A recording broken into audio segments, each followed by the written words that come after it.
1980களின் மத்தியில ஒரு அரை மணி நேரம் டிவி பார்க்க நாம் பட்ட பாடு நமக்குத்தான் தெரியும். இந்த காலகட்டங்கள்ல பிளாக் அண்ட் ஒயிட் டிவி சின்ன சைஸ் வச்சிருந்தாலே அவன் பணக்காரன்.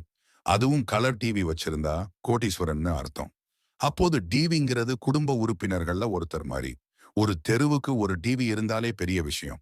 அந்த டிவி ஒரு 2 நாள் சரியா ஓடலைன்னு சொன்னா தெருவே துக்கத்துல மிதக்கும்.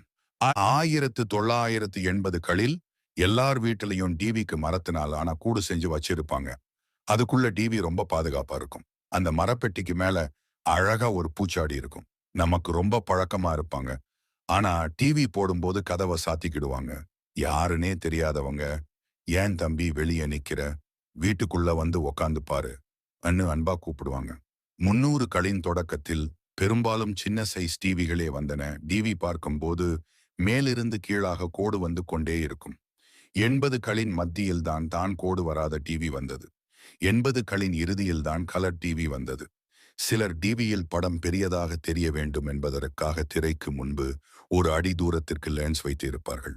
சிலர் கருப்பு வெள்ளை டிவியில் பச்சை, சிவப்பு, மஞ்சள், ஊதா போன்ற வண்ணங்களாலான பிளாஸ்டிக் கவர்களில் அவர்களுக்கு பிடித்த வண்ண கவர்களை வாங்கி பொருத்தி இருப்பார்கள். சில வீடுகளில் உள்ளே சென்று பார்க்க வேண்டும். உள்ளே என்றால் விழ இடம் இருக்காது. அவ்வளவு கூட்டம் இருக்கும் அந்த வீட்டினுள்.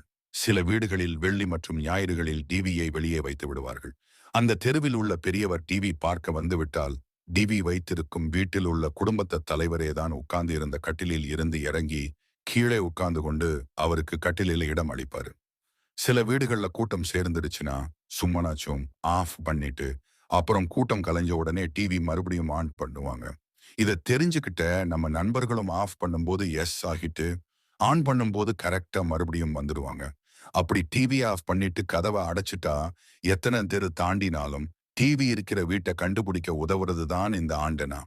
வீட்டு கூரை மேல ஆண்டனா இருந்தா வீட்டுக்குள்ள டிவி இருக்குன்னு அர்த்தம்.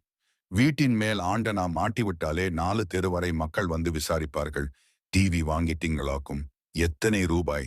ஐயா ஜாலி, இனிமே உங்க வீட்டிலேயே வந்து பாத்துக்கலாம் என்று நட்புடன் சிலரும், டிவி மட்டும் வாங்கி இருக்கீங்க, சீக்கிரம் அதுக்கு ஒரு பொட்டி செஞ்சு போடுங்க என்று டிவி மீதி அக்கறையாக சிலரும் பேசுவார்கள். அப்போ நமக்கு 2 சேனல்கள், சென்னை தொலைக்காட்சியும் டெல்லி தூர்தர்ஷன் தொலைக்காட்சியும்.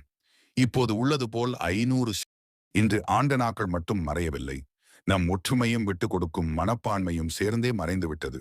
முதல் அஃப்கு வரை